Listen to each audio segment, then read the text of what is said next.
Você já se perdeu na hora de editar o Package.json em um projeto Node.js? Você ainda não conseguiu entender direito algumas configurações que tem lá? Ou você quer criar scripts de forma ainda mais profissional? Se você respondeu sim a algumas dessas perguntas, então nós vamos te ensinar nesse vídeo. Mas calma que não vai ser só isso. Se você está começando agora no mundo JavaScript, Node e ainda está aí meio perdidão, esse conteúdo também é para você. E está tudo separado por capítulos, então acompanhe com calma que você vai conseguir entender tudinho.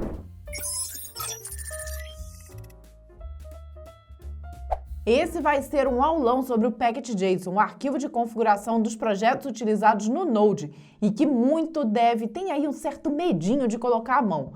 Conforme o projeto vai crescendo, inevitavelmente nós temos a necessidade de editar esse arquivo. Então a melhor forma de fazer isso é justamente saber o que você está fazendo. Vamos descobrir então aqui o basicão, mas vamos te ensinar também técnicas avançadas de como lidar com esse arquivo. Contamos com a parceria nesse vídeo da Hostinger, que é a nossa principal solução de hospedagem quando precisamos colocar um projeto no ar.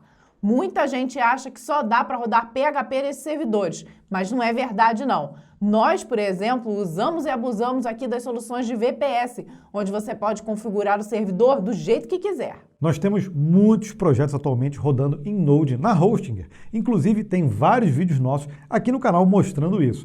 E funciona perfeitamente com Node, com Next.js e tudo que você precisar. Isso porque é possível escolher a distribuição Linux que você quer instalar e você tem acesso direto ao root no servidor. Tudo isso com armazenamento SSD, certificados SSL gratuitos, sistema de backup super simples e um preço incrivelmente acessível. Ainda mais se você utilizar o nosso link que está aqui na descrição e o nosso cupom, o código fonte. Com ele você garante um desconto ainda maior do que eles já oferecem. Então, depois desse vídeo, nossa dica é você correr lá e conferir. Eu tenho certeza que tem uma solução que vai te ajudar no seu projeto.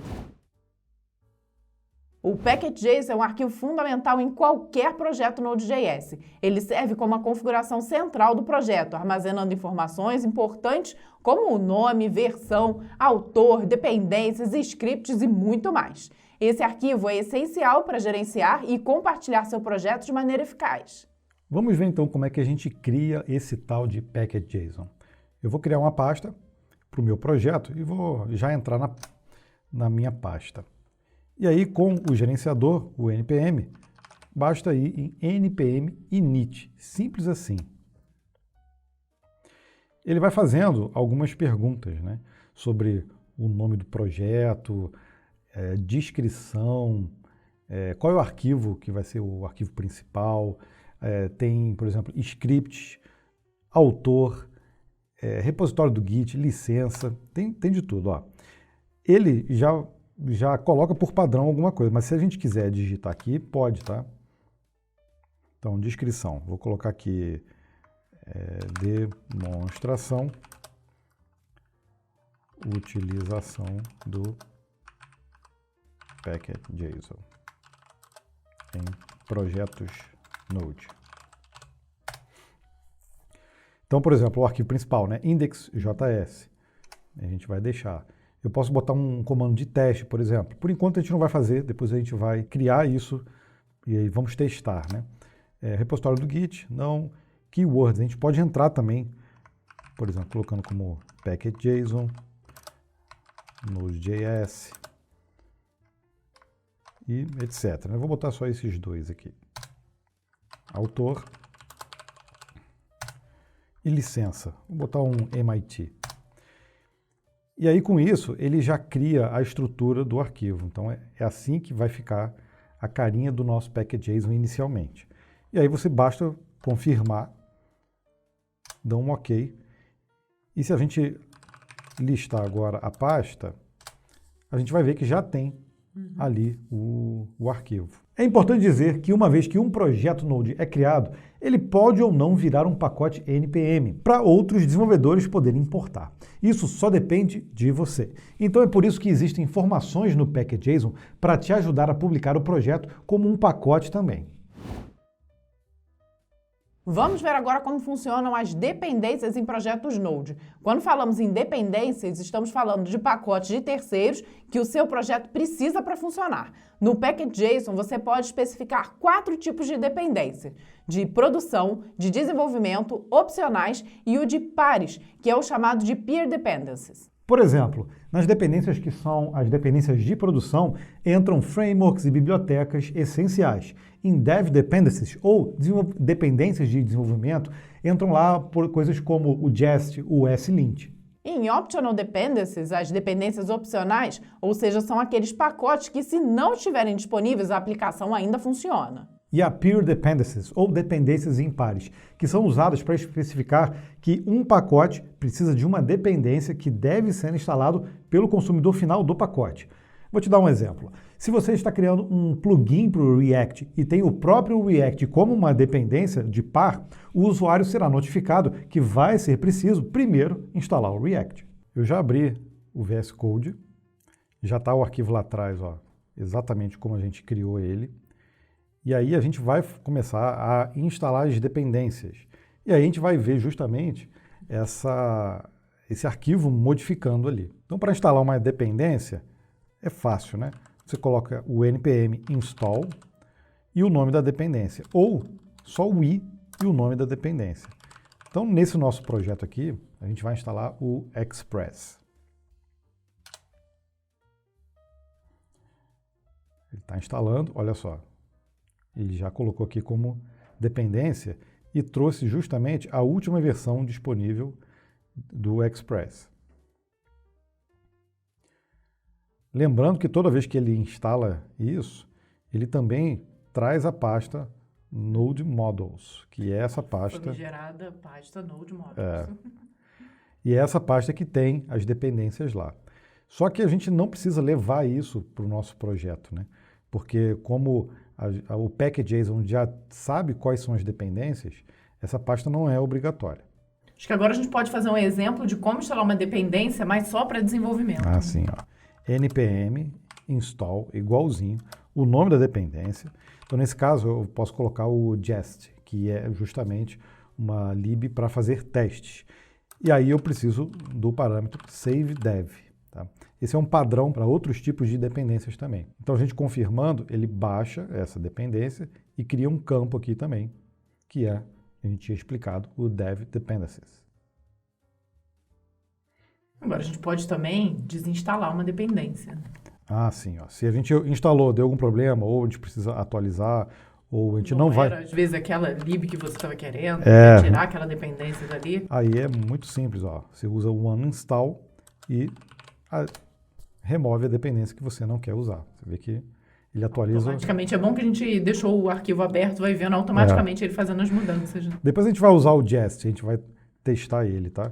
E aí, por exemplo... Instala ele de novo, então. A gente instala, Se a gente quiser usar, por exemplo, o SLint, que é uma dependência para desenvolvimento realmente, a gente só usa antes de buildar o projeto, né? A gente pode também usar ela também. E aí, seguindo nessa, a gente pode, por exemplo, instalar uma dependência opcional. Então, seria o colors. E aí, nesse caso, a gente precisa usar o save optional.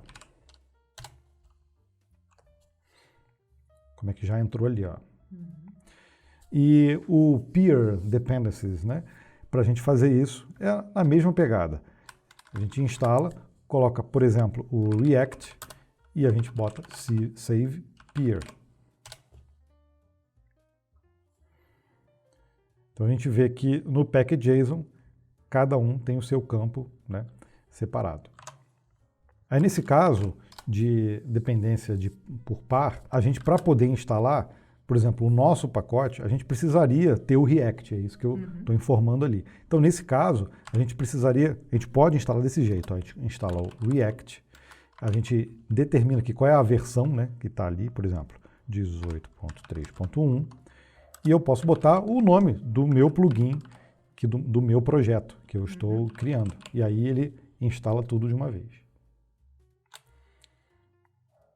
Só para a gente ver também a lista, né? Porque muitas vezes esse arquivo aqui fica grande e não fica tão legal de enxergar as dependências. Então, no próprio NPM, você usando o NPM list, ele lista para a gente quais são as dependências e a versão de cada lib dessa, né? Lembrando que toda vez que eu faço um install, ele joga ali na pasta Node Models. Mas não tem problema nenhum se por acaso eu quiser excluir ela. Ó, vamos ver que agora ela não está mais lá. Aí para isso basta eu usar o npm install. Ele vai ler o package.json, vai ver todas as dependências que tem lá e vai trazer para o Node Models. O NPM não serve só para instalar pacotes em projetos locais em uma pasta. O parâmetro G é utilizado para instalar pacotes globalmente no sistema, permitindo que você execute os comandos desse pacote a partir de qualquer lugar. Muito fácil, né? É só um parâmetro. Então, npm install, e aí você pode botar a sua dependência e o "-g". Lembrando que dá para usar o "-g" por aqui também, ó, antes do nome. Eu prefiro. Assim? Uhum. Tá. Então vamos instalar aqui, por exemplo, o PM2. Nesse caso, como a gente tinha falado, né, como é global, ele não vai entrar aqui no package.json desse projeto. Ele está instalado como um padrão global. Então, se eu usar agora o PM2, ele já vai estar disponível aqui para mim usar, tá vendo? Os scripts no package.json são comandos personalizados que você pode definir e executar usando o NPM. Eles são úteis para automatizar tarefas comuns, como iniciar o servidor, rodar um teste, buildar o projeto, entre outros. A ideia é facilitar o uso de comandos para que você possa executar tarefas sem correr o risco de esquecer algo, né? Tipo algum parâmetro, algum nome de comando, né? Basta usar o nome do script que você escolheu. Deixa eu criar aqui um arquivinho no nosso projeto, o index.js, e ele vai usar justamente o express. Deixa eu botar ele para rodar, só para vocês verem. Node index. Ele está rodando no servidor 3000. Se eu colocar aqui um localhost 3000, você vê que está lá, né? Uhum. Agora, a gente pode colocar justamente no scripts os comandos que a gente quer que sejam executados. Então, se eu tirar esse teste aqui, por exemplo, eu posso definir o start, tá? Que seja o node index. Eu posso colocar o teste, já que eu tenho o jest ali, ou a gente desinstalamos. Então, a gente instala novamente. Jest save dev.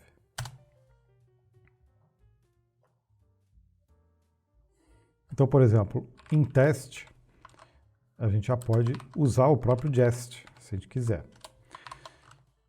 E se for o caso de botar outros, por exemplo, build, o nome do script que você quiser, não tem problema. Então, se a gente tem agora o start, a gente pode justamente usar aqui, ó, o start ou run start, e ele já inicializa para a gente. Nesse caso, se eu for usar aqui o teste, ele vai dar um erro, porque ainda não tem um arquivo de teste aqui do jest. Mas isso é fácil. Vamos criar um aqui bem simples, ó. Vamos chamar um de soma. Eu vou criar uma pasta. No caso do jest, tem que ter aqui uma pasta chamada teste. E aí eu vou criar um arquivo chamado soma.test.js. Ou seja, esse arquivo aqui faz referência a esse aqui. Aí eu posso criar aqui uma função de soma mesmo. Vou fazer assim, ó. Model export soma. E aí, aqui no de soma, eu vou fazer um require const soma require soma.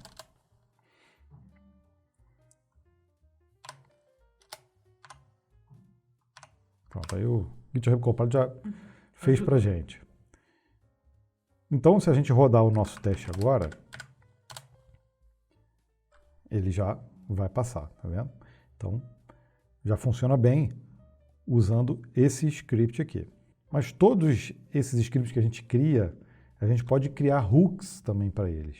Então, por exemplo, eu não quero que rode simplesmente o teste de uma vez só. Eu quero que rode, por exemplo, o meu linting primeiro, para saber se está tudo ok com a parte de codificação, e aí depois você vai rodar os testes. Então você pode criar, por exemplo, um pre-test,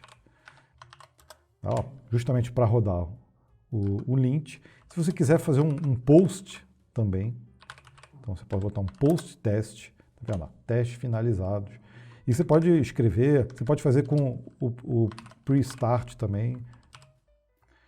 Tudo que você fizer, você pode criar esses hooks. Então isso ajuda bastante. Então nesse caso, se eu mandar rodar aqui o slint, vai dar ruim, porque eu não tenho o arquivo do slint. Mas deixa eu criar um aqui rapidinho.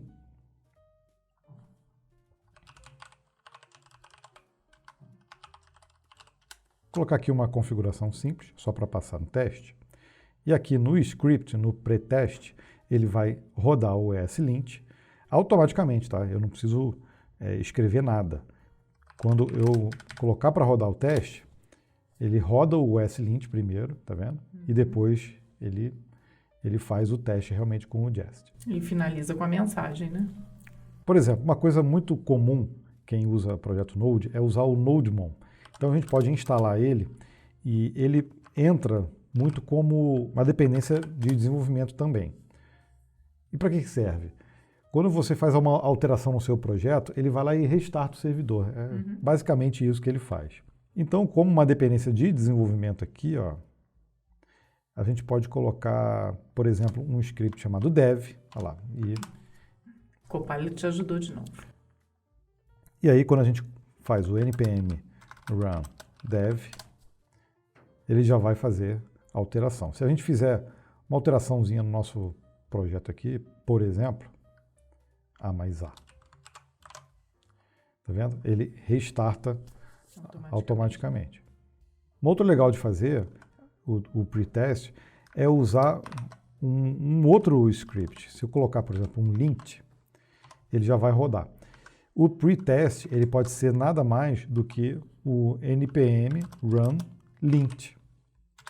Certo? Então, dessa forma, se a gente quiser rodar um comando específico para o lint, a gente consegue também. Lembra que a gente falou sobre versionamento lá no início? Então, o NPM trabalha com versionamento semântico, conhecido em inglês como Semantic Versioning, ou simplesmente sem ver. Essa é uma convenção que usa uma numeração específica para indicar diferentes tipos de mudança no software. Exatamente, o formato é assim, major.minor.patch. Onde major são mudanças que quebram a compatibilidade. Minor são novas funcionalidades que não quebram a compatibilidade e patch são apenas correções de bugs que também não quebram a compatibilidade. Mas vamos supor que a gente queira especificar não só a última versão da dependência, mas uma versão específica que a gente está usando da biblioteca. Nesse caso, se eu colocar npm install express a versão 4.17.1, por exemplo, veja que ele vai atualizar. Mas ele vai ver que essa versão tem vulnerabilidade. Então, não é aconselhável você usar. Se você quiser, usa, mas não é muito aconselhável. E ele tem um comando específico para a gente ver também quais são as bibliotecas, as dependências que estão desatualizadas. Tá vendo? Então ele diz qual é a atual, o que ele espera e qual é a última, né, pelo menos, para a gente conseguir utilizar. E se tiver coragem, dá para rodar um update e atualizar de uma vez. Exato. Aí a gente faz aqui um update, vê que ele vai atualizar aqui, ó. Na verdade, o update, ele atualizou todas as dependências que estavam ali, mas ele não força a atualização desse aqui. Tem um outro comando para fazer isso. De qualquer forma, se a gente quiser sempre buscar a última, a gente pode fazer npm install o express, aí bota latest. E aí sim ele vai buscar sempre a última. Além dos campos padrão, você pode adicionar campos personalizados ao seu packet.json para armazenar configurações específicas do seu projeto. Esses campos personalizados são úteis para centralizar configurações que podem ser acessadas em scripts ou no código do seu próprio projeto. Você pode adicionar qualquer campo personalizado ao packet.json. Um uso bem comum é o campo config, que é acessível através de variáveis de ambiente no Node.js. Então, para criar os seus próprios campos, é muito fácil, ó. Você vem aqui e simplesmente diz o nome que você quer. Ele colocou aqui a porta, eu posso colocar o ambiente. Fica bem simples de criar, né? Só acertar aqui. Para a gente usar isso no nosso projeto, você vê que a gente colocou direto aqui, né? Se for o caso de você não ter um arquivo env e quiser fazer isso pelo package.json, dá também. E para acessar, é só a gente usar o process env npm package. Aí você coloca a chave aqui, né? Config port, né? Fica sempre assim, ó. Config port, tá? Se não tiver, se ele não encontrar, aí ele usa o 3000. Então, nesse caso aqui, ó, é a mesma coisa, ó. Process env .npm package config env. Pronto. Se eu usar o npm start, ele já vai mostrar também, ó. Porta 3000. Se eu trocar aqui, por exemplo, ó, vou botar 3010, vamos ver qual ele vai usar, ó. 3010. Publicar pacotes no NPM permite que você compartilhe seu código com a comunidade ou mantenha pacotes privados para uso interno. Vamos explorar como configurar e publicar pacotes no NPM. Claro que, para começar, você precisa criar antes uma conta no site npmjs.com. Agora é só ir para o código. Então, para fazer login aqui pelo terminal, a gente tem que usar o npm login, dá um OK, ele abre o navegador. E aí, nesse caso aqui, ele vai me mandar por e-mail um código para eu poder me autenticar.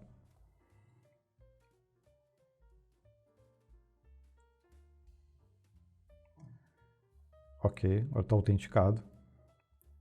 Olha lá, ele já autenticou pelo terminal. E eu, para eu conseguir publicar isso, eu posso usar npm publish e está feito, ele vai publicar. Sempre de forma pública. Se eu quiser privado, eu tenho que usar o access e aí eu boto o private. Mas nesse caso, precisa ter uma conta paga, tá? Então, por padrão, é sempre público. E aí, fez alguma besteira, não quer tirar ele dali, não tem problema. Aí você coloca unpublish e aí bota o nome do seu pacote, né? Nesse caso é o meu projeto. E aí você pode usar isso aqui, ó, o force. Aí ele tira fora dali do repositório. Você pode ainda encontrar outras configurações no seu package.json que podem ser úteis dependendo do que você estiver utilizando no seu projeto. Uma coisa que não é incomum também de encontrar no package.json é o próprio engine, a versão da engine que é utilizada para rodar o projeto. Isso acontece bastante com, por exemplo, projetos em que usa alguma versão específica do Node ou do próprio NPM também, e que você não pode mudar, porque senão o projeto não roda, né? É o famoso legado, né? Então, para esses casos, aí vale a pena ter isso aqui. Claro que, com o tempo, o ideal é você ir migrando para versões mais atualizadas, né? E para finalizar, algumas recomendações e boas práticas que podem te salvar quando o bicho pegar, viu? Você precisa usar, sempre quando der ruim, a ferramenta npm check updates. Então, para poder usar ela, a gente precisa instalar de forma global, né? Que é o preferência, né? Porque vai ficar liberado para todos os projetos. E aí, quando você instala ela, você consegue usar ela assim, ó, ncu/u, por exemplo. E aí ele vai pegar tudo que tiver desatualizado e aí sim ele atualiza, entendeu? Ele faz uma forçação de barra. Então, se eu quiser, por exemplo, colocar aquela versão antiga lá do Express,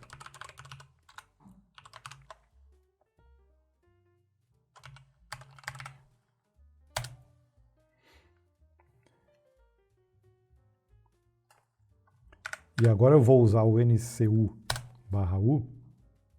Traço U, né? traço U, aí agora sim, ó, ele atualizou, forçou, né? Vai na marra. Aí agora, para realmente instalar, eu tenho que rodar um npm install E aí está feito, ó, só para a gente conferir. Ah lá, tá com a última versão, né? E aí um último comando que também ele recomenda quando tem problema é para você verificar se no teu projeto tem algum problema de vulnerabilidade em alguma dependência. Esse comando você tem que rodar de tempos em tempos realmente. E aí ele mostra ó, que nesse caso aqui não tem nenhuma vulnerabilidade. Mas vamos voltar aqui no Express antigo. Vamos ver aqui se o audit encontra alguma coisa. Tá vendo? Então ele encontra ó, o Express, a severidade. Tá vendo? E aí, para a gente corrigir, né, a gente pode usar o NCU, como a gente fez, e aí ele corrige, né, também com esse comando, o npm audit fix. Mas eu recomendo fortemente você usar o NCU, que eu acho que é a melhor solução. É claro que ainda há mais coisas para explorar nesse mundão do Node.js. Se você percebeu que faltou algo, esse é o momento de deixar o seu comentário. Nós prometemos que os melhores comentários vão ser destacados. Se você aprendeu algo novo nesse vídeo, então nós te pedimos humildemente para deixar o seu like e, se possível, compartilhar com quem está começando nesse mundo JavaScript. Não esquece de aproveitar o nosso descontão nos servidores da Hostinger. Tudo isso aqui que nós explicamos dá para aplicar por lá também. Um grande beijo no seu coração e até um próximo vídeo. Tchau, tchau.